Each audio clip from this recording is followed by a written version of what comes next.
പിടിച്ചു കിട്ടിച്ചതൊന്നുമല്ല, ഞങ്ങള് 10 വർഷത്തെ പ്രണയമായിരുന്നു. ഇങ്ങനെ ഞങ്ങൾ ഒന്നിച്ചാണ് റീൽസും കാര്യങ്ങളൊക്കെ ചെയ്തുകൊണ്ടിരുന്നത്.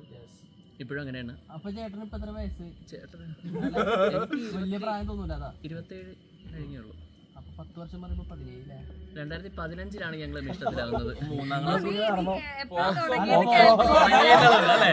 അതാണ് ഞാൻ പറയാം, ആ കാലത്ത് ഞാൻ തിയേറ്ററിൽ പോയിട്ടില്ല.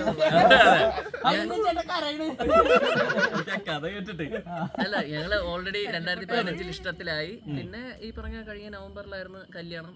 പിന്നെ എനിക്ക് ഈ പടം കൊണ്ട് ഒരു കുറച്ച് നല്ല സൗഹൃദങ്ങൾ കിട്ടി. എന്ന് വെച്ചാൽ എൻ്റെ ലൈഫിലെ ബെസ്റ്റ് മൊമെന്റ് നല്ല ആ ഒരു വിഷ്വൽ എനിക്ക് നല്ല രീതിയിൽ തന്ന ഇവർ മൂന്നുപേരുണ്ടെങ്കിൽ ഇവർ രണ്ടുപേരാണ്. എൻ്റെ വൈഫിനെ ചടാറ് പിടിച്ചത് ഫ്രണ്ടിൽ ഇവർ രണ്ടുപേരുമാണ്. എന്ന് വെച്ചാൽ അതെനിക്ക് ഭയങ്കര ഒരു അങ്ങനെയല്ല. അത് അത് താലിയിടുന്ന ആ ഒരു സമയത്ത് നമ്മളത് കാണുമ്പോൾ എന്റെ വൈഫിനെ എൻഡ് ചെയ്ത് കൊണ്ടുവന്നതിൽ ഭയങ്കര ഹാപ്പി.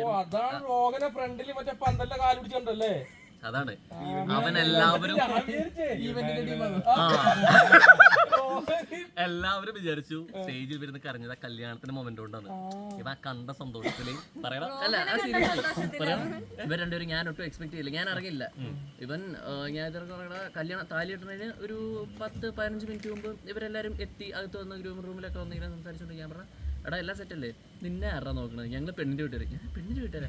ആടാ, വർഷയുടെ ചടാറ് പിടിക്കാൻ പോകാൻ ഞങ്ങൾ രണ്ടുപേരാണ്. നിന്നെയൊക്കെ ഉച്ചയ്ക്ക് ശേഷം വൈകിട്ടത്തെ പരിപാടിക്കരുത്തോളം. പക്ഷെ അതിങ്ങനെ ഭയങ്കര ഒരു മൊമെന്റ് ആയിരുന്നു. എന്ന് വെച്ചാൽ ഈ സിനിമയെന്ന് പറഞ്ഞാൽ എന്നെ സംബന്ധിച്ചിടത്തോളം ഈ കോളേജൊക്കെ കഴിഞ്ഞ് ഫ്രണ്ട്ഷിപ്പ് എന്നുള്ളൊരു കാര്യം ഇങ്ങനെ നിൽക്കുമ്പം ആ ഒരു സെറ്റ് തന്നൊരു ഫീല്, ഈ കഥ പോണതും ഈ ക്യാമ്പ് വിത്ത് സ്ട്രേഞ്ചേഴ്സ് എന്ന് പറയുന്ന സംഭവമൊക്കെ ഭയങ്കര റിലേറ്റബിൾ ആയിട്ട് തോന്നുന്നു.